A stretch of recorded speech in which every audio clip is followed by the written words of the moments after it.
Good morning friends आज है 23 अगस्त और आज हम अध्ययन करेंगे 23 अगस्त के जितने भी करंट अफेयर से रिलेटेड महत्वपूर्ण क्वेश्चन बनते हैं उन सभी का। तो चलिए दोस्तों शुरू करते हैं। दोस्तों सबसे पहला क्वेश्चन है, हरियाणा के सीएम ने कितने नए अंग्रेजी मीडियम सरकारी मॉडल संस्कृत स्कूल खोलने के लिए मंजूरी दी है। दोस्तों कितने संस्कृत जो मॉडल संस्कृत जो है सरकारी स्कूल खोलने की अनुमति दी है, 108। दोस्तों अब देखते हैं ये किस प्रकार से और किस प्रकार से इनकी घोषणा की गई है। मनोहर लाल सरकार ने प्रदेश के 1000 सरकारी मॉडल संस्कृति प्राथमिक स्कूल खोलने की मंजूरी दे दी है। ये बैग फ्री स्कूल होंगे, यानी नो बैग, इन स्कूलों में बैग लेकर नहीं जाना होगा। 108 नए अंग्रेजी मीडियम सरकारी मॉडल संस्कृति सीनियर सेकेंडरी स्कूल भी खोले जाएंगे। इन स्कूलों में प्रवेश प्रक्रिया अगले महीने यानी सितंबर 2020 से पहले आओ पहले पाओ के आधार पर की जाएगी। मॉडल संस्कृति विद्यालय निजी स्कूलों को टक्कर देने के लिए खोले जा रहे हैं, यानी जो मॉडल स्कूल खोले जा रहे हैं उनका मेन मोटिव क्या है? उनका मेन मोटिव है कि जितने भी जो निजी स्कूल हैं उनको टक्कर दिया जा सके। तो चलिए दोस्तों बढ़ते हैं नेक्स्ट क्वेश्चन की ओर। दोस्तों भारत में अपने कॉरपोरेट ग्राहकों के लिए किस बैंक ने हाल ही में ग्रीन डिपॉजिट प्रोग्राम लॉन्च किया है? तो दोस्तों किस बैंक ने किया है? HSBC बैंक ने ग्रीन डिपॉजिट प्रोग्राम लॉन्च किया है।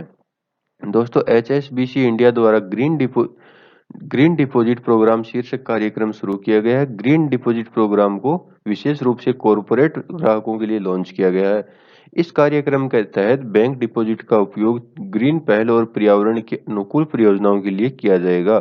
HSBC इंडिया द्वारा शुरू की गई डिपॉजिट स्कीम अपने कॉरपोरेट ग्राहकों को एक सामान्य बैंक डिपॉजिट के समान सुरक्षा के साथ साथ स्थिर और एक ग्रिड रिटर्न प्रदान करेगी। तो चलिए दोस्तों बढ़ते हैं नेक्स्ट क्वेश्चन की ओर। मार्क जुकरबर्ग की संपत्ति 100 अरब डॉलर पार होने के साथ ही वे दुनिया के सर्वश्रेष्ठ अमीर व्यक्ति के किस पायदान पर पहुंच गए हैं? तो दोस्तों किस पायदान पर पहुंच गए हैं? तीसरे पायदान पर वो पहुंच गए हैं। दोस्तों फेसबुक के सीईओ मार्क जुकरबर्ग की संपत्ति 100 अरब डॉलर के आंकड़ा पार कर गई है।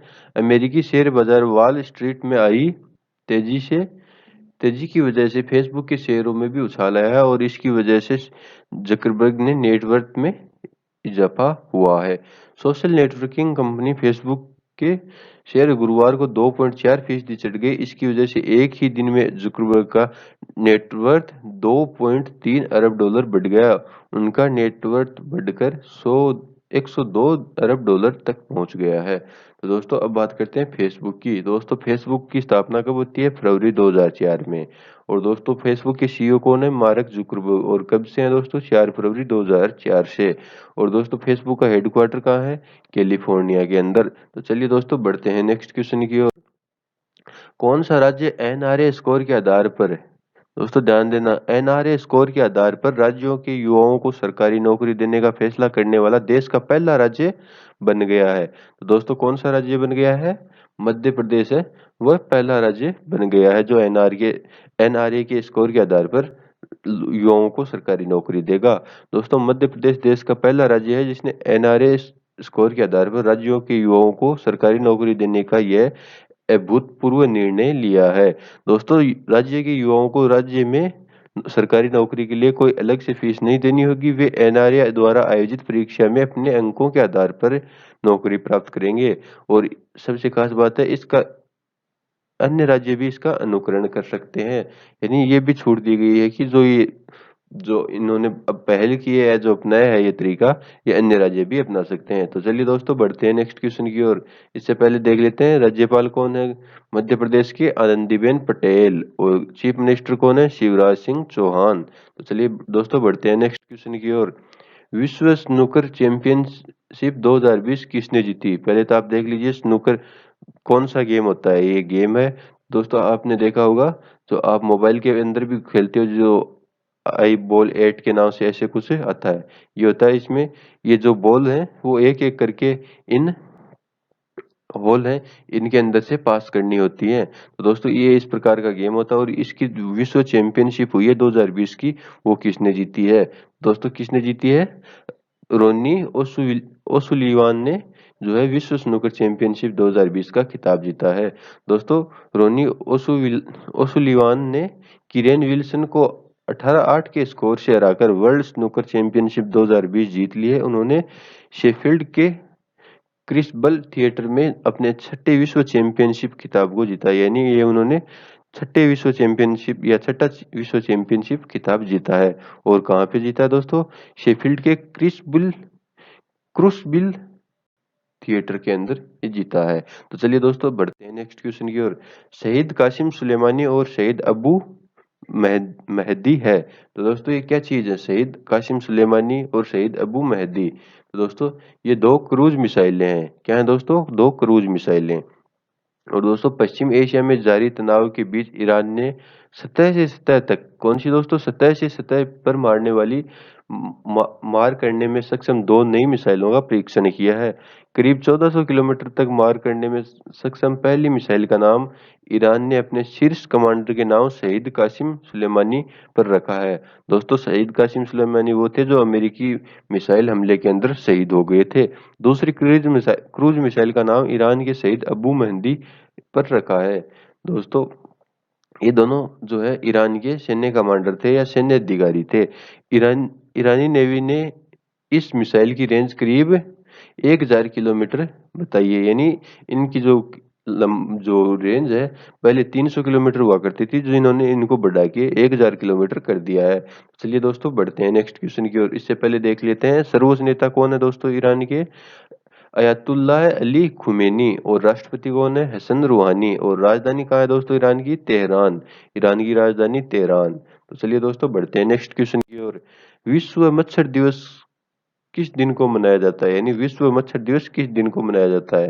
यानी छोटे मोटे हर जीवों का जो है दिवस मनाया जाता है। दोस्तों किस दिवस को मनाया जाता है? 20 अगस्त को विश्व मच्छर दिवस मनाया जाता है। दोस्तों इसके बारे में जानकारी लेते हैं। विश्व मच्छर दिवस प्रतिवर्ष 20 अगस्त को मनाया जाता है। यह दिवस ब्रिटिश चिकित्सक सर रोनाल्ड रोस की स्मृति में मनाया जाता है। दोस्तों किसकी स्मृति में मनाया जाता है?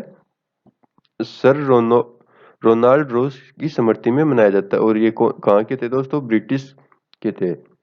दोस्तों इन्होंने वर्ष 1897 में यह खोज की थी कि मच्छर जो मनुष्य में मलेरिया के संचरण के लिए मादा मच्छर उत्तरदायी होता है। यानी इन्होंने सबसे पहले खोज की थी कि जो मनुष्य के अंदर जो मलेरिया रोग होता है वो मादा मच्छर के काटने के कारण होता है। London school of hygiene of tropical medicine ने विश्व मच्छर दिवस मनाने की शुरुआत 1930 में की थी। यानी सबसे पहले विश्व मच्छर दिवस कब मनाया गया था? 1930 को। दोस्तों इसके बारे में कुछ भारत सरकार की जो इम्पोर्टेंट फैक्ट है वो देख लेते हैं। दोस्तों विश्व मच्छर दिवस 20 अगस्त को। इसकी रोकथाम के लिए क्या करना चाहिए? मच्छरदानी और मच्छर भगाने वाली क्रीम का उपयोग करें। पानी को इकट्ठा न होने दें। मच्छरों को काटने से बचने के लिए पूरे शरीर यानी कि हाथ पैर को ढककर रखने वाले कपड़े को ही पहने। दोस्तों जो मलेरिया है वो किन किन कारणों से होता है? मादा एनाफिलीज मच्छर के काटने के कारण होता है। यानी मादा एनाफिलीज मच्छर है उसके काटने से मलेरिया रोग होता है। एडिस मच्छर के कारण डेंगू, पाइलेरिया, चिकनगुनिया और पीत ज्वर जैसी बीमारियां होती हैं।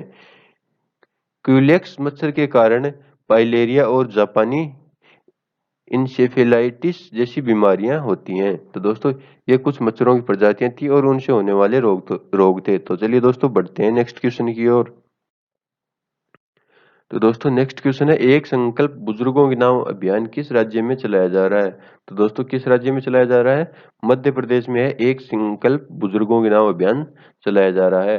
दोस्तों मध्य प्रदेश के छतरपुर पुलिस द्वारा राज्य में कोरोना महामारी के दौरान एक संकल्प बुजुर्गों के नाम अभियान चलाया जा रहा है। एक संकल्प बुजुर्गों के नाम यानी वृद्धों की प्रतिबद्धता वैश्विक महामारी कोविड-19 के दौरान घरों में अकेले रहने वाले बुजुर्गों और असहाय लोगों के लिए एक वरदान साबित हो रहा है।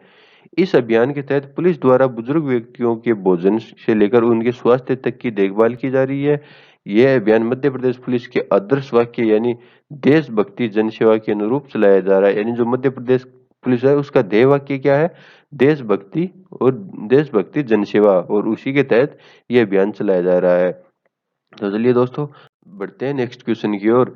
भारत सरकार द्वारा भारत के नए चुनाव आयुक्त के रूप में किसे नियुक्त किया गया है? तो दोस्तों किसे नियुक्त किया गया है? राजीव कुमार को भारत के नए चुनाव आयुक्त के रूप में नियुक्त किया गया है।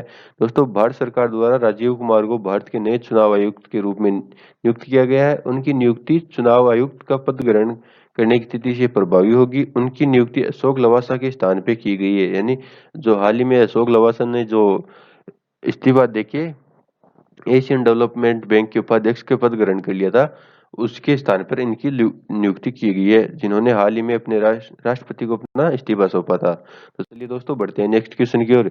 किस राज्य ने जल संकट को हल करने के लिए इजराइल के साथ साझेदारी की है? तो दोस्तों किस राज्य ने की है? यूपी ने जल संकट की समस्या को हल करने के लिए इजराइल के साथ साझेदारी की है। दोस्तों उत्तर प्रदेश सरकार ने बुंदेलखंड क्षेत्र के जल संकट को हल करने के लिए इजराइल सरकार के साथ सहयोग की योजना पर हस्ताक्षर किए हैं। दोस्तों कौन सी योजना? सहयोग की योजना पर हस्ताक्षर किए हैं।